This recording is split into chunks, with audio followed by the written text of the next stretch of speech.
Assalamualaikum warahmatullahi wabarakatuh. Alhamdulillahirabbil alamin wa bihi nasta'in wa ala umurid dunya waddin. Wassalatu wassalamu ala asrofil anbiya'i wal mursalin wa ala alihi wa sahbihi ajmain amma ba'du. Faya ayyuhal hadirun ittaqullaha haqqa tuqatih wa la tamutunna illa wa antum muslimun. Allah Ta'ala fas'alu ahla zikri in kuntum la ta'lamun al-ayah. Para hadirin, para jamaah yang semoga dirahmati Allah Subhanahu wa Ta'ala. Manusia diciptakan oleh Allah sebagai makhluk yang paling mulia dibandingkan dengan makhluk ciptaan Allah yang lainnya.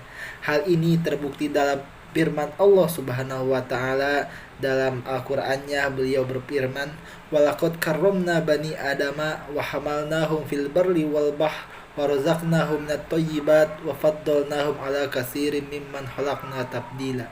Yang artinya, dan sesungguhnya telah kami muliakan anak-anak Adam, kami angkut mereka di daratan dan di lautan, kami beri mereka rezeki dari yang baik-baik, dan kami lebihkan mereka dengan berkelebihan yang sempurna atas kebanyakan makhluk yang telah kami ciptakan. Quran Surat Al-Isra ayat 70. Karena itu, para hadirin yang dirahmati Allah Subhanahu wa Ta'ala, mari kita pelihara kemuliaan yang Allah berikan kepada kita dengan takwa kepadanya.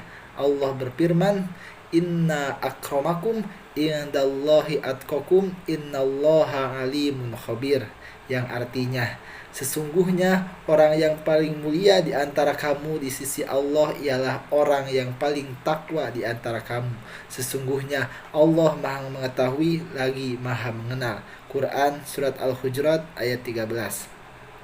Sebagaimana kita tahu bahwa takwa berarti melaksanakan perintah Allah dan menjauhi larangannya. Dalam mimbar pada kesempatan yang mulia ini, saya sampaikan ayat yang berbunyi, "Ya ayyuhalladzina amanu taqullah wa kunu ma'as shadiqin." Hai orang-orang yang beriman, bertakwalah kepada Allah Subhanahu wa Ta'ala dan hendaklah kamu bersama siddiqin. Quran Surat At-Taubah ayat 119. Di sini ada dua perintah Allah Subhanahu wa Ta'ala, yaitu perintah bagi orang-orang beriman untuk bertakwa kamu kepada Allah dan menjadi orang yang bersama siddiqin. Dalam bertakwa kita mengikuti shodikin. Siapa shodikin itu? Yaitu orang-orang yang berkhidmat karena memiliki kepercayaan yang tinggi. Hal ini yang dicontohkan oleh sahabat Abu Bakar radhiyallahu anhu yang mendapatkan julukan As-Siddiq, karena ketika Rasulullah Isra dan Mi'raj, ia percaya penuh yang apa yang dikatakan oleh Rasulullah, bahkan mengatakan lebih dari itu pun saya percaya. Tingkat kepercayaan semacam inilah yang membuat Abu Bakar As-Siddiq memperoleh gelar mulia tersebut. Lalu, apa ciri selanjutnya dari shodikin itu? Yaitu punya ilmu. Para ulama dan para ahli tafsir menafsirinya dengan makna ulama. Dalam ayat lain, Allah mengatakan, "Innama yakhshallahu min ibadihil ulama." Yang artinya, sesungguhnya yang takut kepada Allah di antara hamba-hambanya hanyalah ulama. Quran Surat Al-Fatir ayat 28. Orang tanpa ilmu bisa sesat. Sesungguhnya ilmu saja juga tidak cukup, tetapi orang harus mengamalkan ilmunya. Ilmu tidak hanya untuk diperdebatkan, tetapi harus diamalkan. Seperti kita ketahui, akhir-akhir ini banyak orang suka berdebat. Ilmu hanya untuk diperdebatkan, tidak dipakai untuk beramal. Nauzubillahi min dzalik. Ada bahaya dan kerusakan dari perdebatan tersebut. Karena itu, kita perlu berhati-hati. Mereka seolah-olah berusaha mencari kebenaran, tetapi sebenarnya telah melenceng dari pencarian kebenaran demi kemenangan ego. Sekali lagi, ilmu harus diamalkan, karena itu shodikin atau siddiqin adalah orang-orang yang mengamalkan ilmu. Selanjutnya, siddiqin adalah orang yang ikhlas. Mengamalkan ilmu harus dilakukan dengan ikhlas.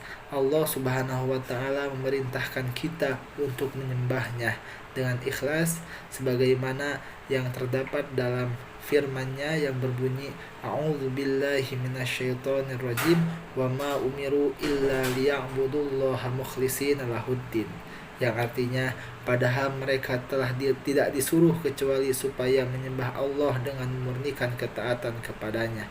Quran Surat Al-Bayyinah ayat 5. Hadirin yang dimuliakan oleh Allah Subhanahu wa Ta'ala, mari kita ingat pesan yang disampaikan Imam Ghazali dalam kitab Ihya Ulumuddin, bahwasannya semua manusia itu sia-sia, rusak kecuali orang yang berilmu. Yang berilmu pun sia-sia kecuali yang mengamalkan ilmunya, dan yang mengamalkannya ilmunya pun sia-sia kecuali amalnya disertai dengan keikhlasan. Para hadirin, mari kita selalu bersama para ahli zikir, orang-orang yang berilmu, orang-orang yang beramal, dan orang-orang yang ikhlas, agar terpelihara ketakwaan kita. Semoga akhir hayat kita diberikan Allah husnul khatimah. Semoga Allah memelihara kita, memelihara iman kita, memelihara ilmu kita, memelihara amal kita, dan memelihara keikhlasan kita dengan para siddiqin. Itu saja ceramah yang bisa saya sampaikan, kurang lebihnya mohon maaf. Wassalamualaikum warahmatullahi wabarakatuh.